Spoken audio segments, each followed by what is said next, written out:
Үш. Қамшының сабындай қысқа өмір деп жатамыз. Жылт ете түскен өмір.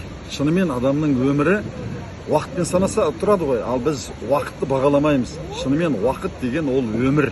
Міне таң атқаннан бері біздің 3 сағат уақытымыз емес, 3 сағат өміріміз өтті.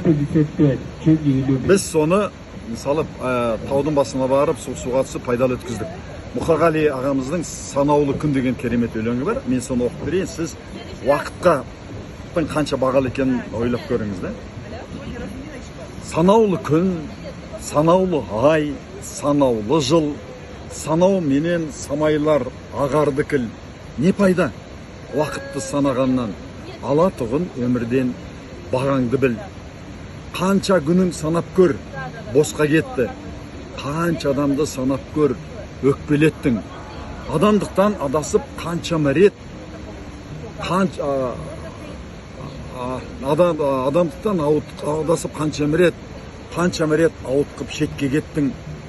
Қанша адамның жүзіне шуақ септің, қанша жүрек түбіне тұрақ тептің. Қанша мәрет қуанып бардыңдағы, қанша адамның алдынан жылап кеттің. Ал кәнеки санап көр, санағышым, бойдайын кетпей тұрғанда сана күшің. Не жақсылық жасады адам саған, не жақсылық жасадың адам үшін.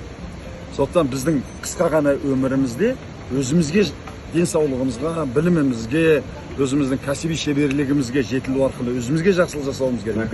Және де басқа адамдарға ғана емес, жан жануарға, табиғатқа да жақсылық жасау үшін келдік, солай емес пе?